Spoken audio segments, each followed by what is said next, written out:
ఈరోజు కథ మొండి నమ్మకం. అనగనగా ఒక ఊర్లో సుబ్బయ్య అనే ఒక పేదవాడు ఉండేవాడు. అతను రోజు దగ్గరలో ఉన్న అడవికి పోయి కట్టెలు కొట్టుకుని ఊళ్ళో అమ్ముకుంటూ జీవనం చేస్తుండేవాడు. పాపం అతని దరిద్రానికి తగ్గట్టుగా గంపెడు మంది పిల్లలు కూడా పుట్టారు.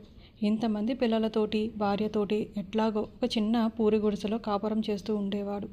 ఇలా కొన్ని సంవత్సరాలు గడిచిపోయాయి. ఎప్పట్లాగే వాడొక రోజు అడవికి పోయి కట్టెలు కొట్టుకుంటూ ఉన్నాడు. కొట్టగా ఆ చెట్టులో ఒక తొర్ర బయటపడింది. అందులో కొన్ని చీమలు కనిపించాయి. వాటి ముక్కులకు నూకలు. ఇది చూసి పాపం సుబ్బయ్య విస్తుపోయి ఇలా అనుకున్నాడు.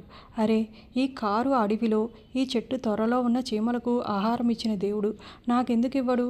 ఈరోజు మొదలుకొని నేను ఇంట్లో కూర్చుంటాను.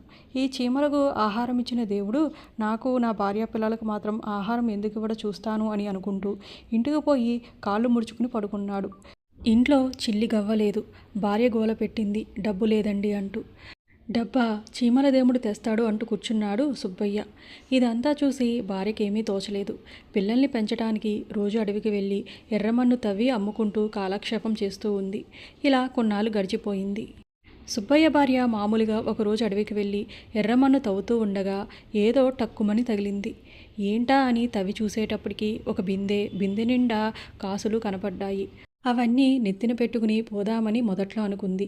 కానీ కాసేపు ఆలోచించి, అమ్మో, పట్టపగలు ఎవరైనా చూస్తే ఏమన్నా ఉందా, ఎవరినీ నమ్మకూడదు అనుకుంటూ ఆ కాసులు ఒక పెద్ద తట్టలో పోసి పైన ముళ్ళు పెట్టి గండు చీమలు తేళ్ళు అందులో పడేసి ఇంటికి వెళ్ళిపోయింది. క్రమంగా పొద్దుగూకి చీకటి పడింది. రాత్రి 10 గంటలయ్యింది.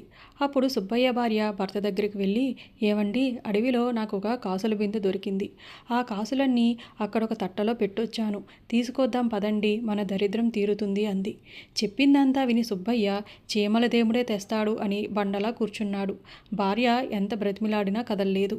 ఈ మాటలు పక్కింటికి కన్నం వేద్దామని వచ్చిన దొంగలు విన్నారు.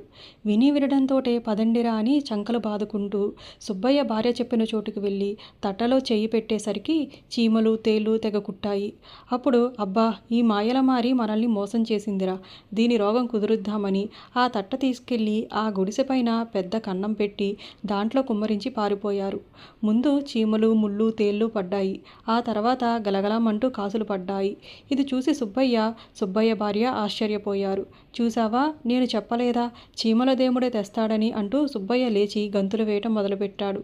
ఆ తర్వాత సుబ్బయ్య ఆ డబ్బుతోటి భార్య బిడ్డలతోనూ హాయిగా పూల రంగుడులా కాలం వెళ్ళబుచ్చసాగాడు.